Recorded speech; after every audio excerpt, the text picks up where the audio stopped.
1947 година со многу фикс идеи. Поради тоа што целиот свет беше преокупиран со врелата предизвикана од меѓусебните препукувања на САД и СССР, речиси никој не обрна внимание на еден мал тим од иновативни мубалици кои направија огромен научен пробив, кој во тоа време не предизвика поголемо внимание. А може би така требаше да остане. Но до ден денес е во големна употреба.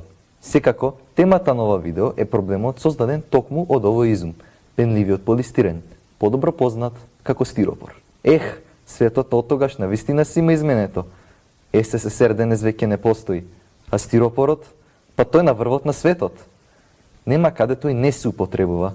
Реално? Се среќава во разни уреди за домакинството, како и автомобилите. Тој исто така се користи како топлотен изолатор. Но најважно од се, стиропорот е незаменлив при пакувањето. Па да, секој од нас, дали сме свесни за тоа или не, е благословен со огромни придобивки благодарение на пенистиот полистирен. Особено богаташите од хемиската компанија Dow, чиј брилијантен изум заработил околу 48 милиарди долари само во 2016 година. Причините зашто токму стиропорот е во толку широка употреба се всушност неговите физички својства и карактеристики.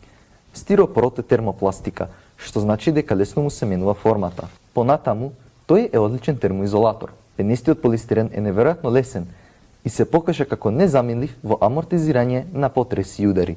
Токму затоа толку често стиропорот е употребуван во пакувањата. Да. Стиропорот навистина е користен пронедок, но никој не е совршен. Нашите богати пријатели од Dow произведуваат околу 3 милиони тони стиропор годишно, кои представуваат голем проблем поради неговиот период на распаѓање.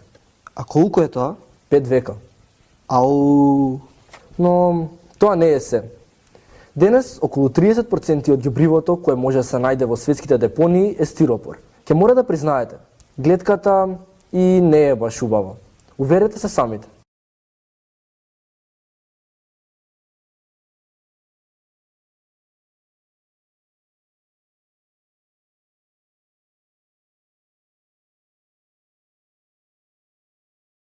И што ќе правиме сега? Тоа е одлично прашање.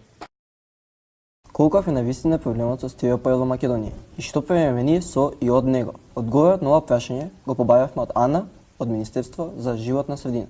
Значи, технологија за рециклирање на стиропорот, тоа е полистирен, постои во светот. Проблемот лежи делумно во тоа што отпадниот материјал што се собира, значи отпадниот стиропор е загаден со нечистоти. Најчесто се користи нели за садови за храна и од тука тоа е загаден и не може да се врати повторно заедно со суровината за производство на истите садови или истиот материјал. Меѓутоа може да се врати во друг процес, бидејќи полистиренот се користи и како изолационен материјал. И во таа технологија е најдобро да се искористи отпадниот стиропор да се врати повторно во производство како суровина. Две компании во Република Македонија постојат кои што произведуваат овакви материјали од полистирен кои што се користат за изолација во градежната индустрија и може да го користат овој стиропор. Меѓутоа проблемот е повторно во тоа што тој не се собира одделно, односно немаме примерна селекција. Освен на материјали од стиропор, зашто може да се рециклира друго? Најчесто, бидејќи ако се работи, ако не е добро одвоен, ако е загаден, значи со нечистоти, завршува како гориво, се произведува РДФ гориво, така наречено РДФ гориво, тоа се остатоци од отпад кои што се подготвени за да можат да се користат најчесто во цементната индустрија или во некои други индустрии, во енергетиката и така натаму.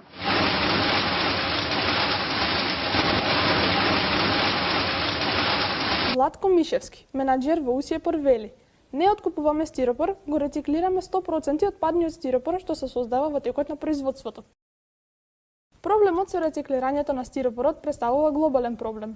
Треба да се изнедат начини како да се вметне стиропорот во една циклична економија за негова однова употреба. Кои се можните решенија? Да го замениме со биолошки материјали. Што мислите на пример за печурките? Материјал за транспорт и пакување на производи од фунги. Може би се зачудивте, но токму фунгите во комбинација со земјоделскиот отпад можат да создадат одржливи материјали за производство. Понатаму, со цел да се исфрлат од употреба стиропорните чаши и чинии, некои здруженија пронашле начин како истите да се произведуваат од лушпи од банани, пченка, ориз, компири, шекер, бамбус, дури и варовник.